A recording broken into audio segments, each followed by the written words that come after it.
araw, ganito ang eksena sa aming bahay. Nay! Si Kuya Marco! Nay! Ayan na naman kayong dalawa. Ay, si Nanay, masyado namang ginandaan yung blouse ko. Ha?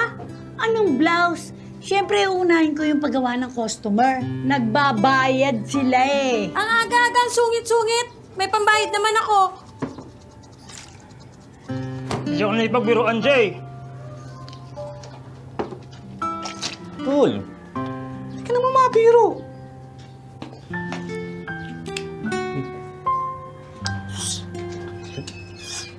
Hoy, Mark.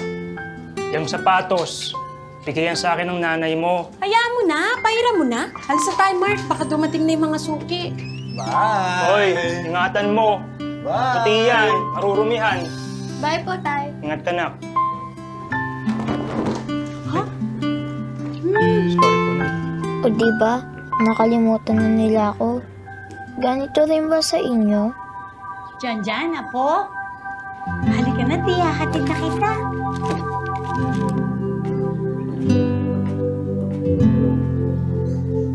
Bigay na bigay sila sa mga ginagawa nila.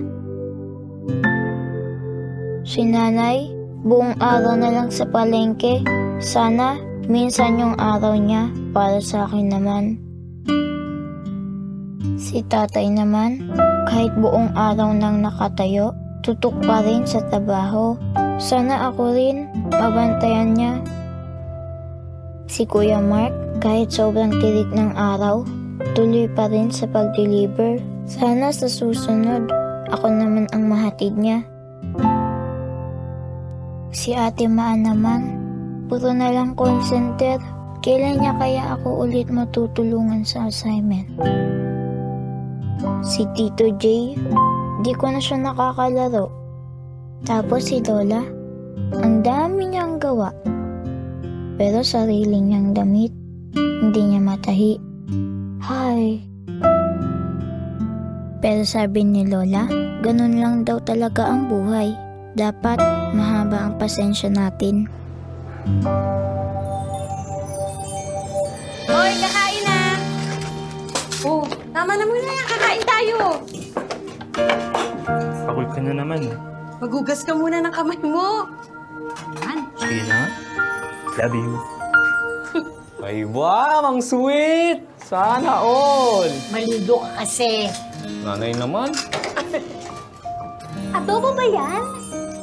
favorite mo tong luto ko. Sarap ba yan? Tama nga ang sabi ni Lola. Ang bawat sakripisyo ay may kapalit na panalo. Kahit walang wala, pwedeng magbigay. Ang totoong may malasakit, hindi naghihintay ng kapalit. Pag masipag ka at todo bigay, sigurado ang tagumpay. Dapat lagi kang maaasahan at pagpagkakatiwalaan. At ang pinakamahalaga sa lahat, pusong puno ng pagmamahal. Ang taas ng grades mo, ah. Kala mo, nakalimutan namin, oh. Nakaka-proud ko talaga, Bunso! Yes! Aba, siyempre. Kanino pa ba magmamana yan? Eh, di ba sa akin? Siyempre, ako po yan. Madalas man silang wala, pag magkakasama kami, napupuno ng pagmamahalan ang aming tahanan. Okay man na, nakinig na ka. Maingay man at magulo, sila pa rin ang pamilyang bumubuo sa araw ko.